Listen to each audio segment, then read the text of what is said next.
இப்போது சாக்கப்ஸை கழட்ட போகிறோம். அதுக்கு டூல் இது தான்.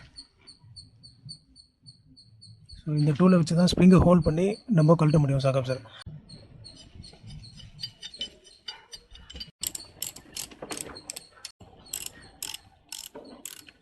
சேமாக இருக்க மாதிரி தான் தெரியுது.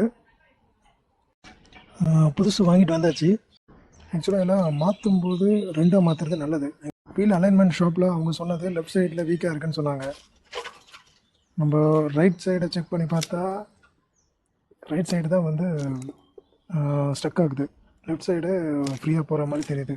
ஆனால் இப்போ பாருங்கள், நம்ம புதுசு செக் பண்ண போகிறோம். புதுசு எப்படி இருக்குன்றது பாருங்கள்.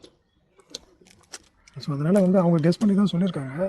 ஃபால்ட் இருக்குது, பட் அவங்க சொன்னது லெஃப்ட்டுன்னாங்க. லெஃப்ட்டும் ஃபால்ட்டு தான், ரைட்டும் அது வேறு மாதிரி ஃபால்ட்டு, இது வேறு மாதிரி ஃபால்ட். ஆனால் ஃபால்ட்டு தான்.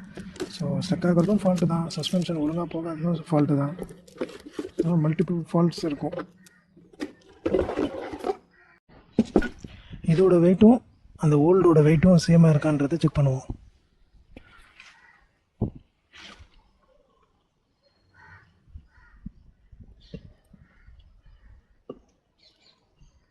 ஓகே, ஆல்மோஸ்ட் சேமாக தான் இருக்குது. எப்பவுமே வந்து குவாலிட்டி வந்து இதோட வெயிட்டில் ஓரளவுக்கு கெஸ் பண்ண முடியும். வெயிட்டு கரெக்டாக இருந்ததுனாலே இந்த வண்டிக்கு ஆக்சுவலாக என்ன வெயிட் ஷாக் அப்சர்வர் இருக்கணும் அப்படின்றத டிசைன் பண்ணியிருப்பாங்க. அதை விட ரொம்ப மெலிசான தகரம் அந்த மாதிரிலாம் போட்டு யூஸ் பண்ணாங்கன்னா உடச்சிட்டு தான் போகும். ஸோ அதனால் அவங்க அந்த வெயிட்டை வச்சு நம்ம ஓரளவுக்கு கெஸ் பண்ணலாம் இது குவாலிட்டியானது தான் அப்படின்னு சொல்லிட்டு. ஸோ அதை விட இப்போ அடுத்தது நம்ம இப்போ இதுக்கும் டெஸ்ட் பண்ணி பார்ப்போம், ஓல்டுக்கும் நியூக்கும். ஓல்டு வந்து ஈஸியாக அமைக்கிடலாம், நியூ அமுக்க முடியல. நான் ஷாப்லேயே செக் பண்ணிட்டு தான் வந்தேன். இப்போ ஒரு தடவை உங்களுக்கு டெமோ காமிக்கிறேன்.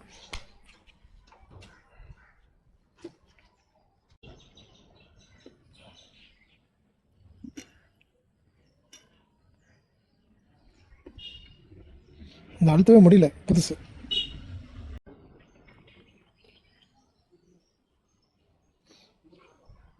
எவ்வளோ ஃபாஸ்ட்டாக வருது பாருங்கள்.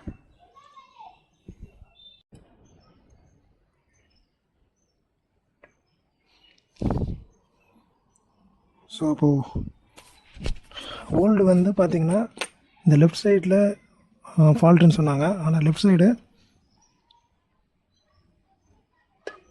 நல்லா ஃபுல்லாக உள்ளே போய்ட்டு வெளியே வருது.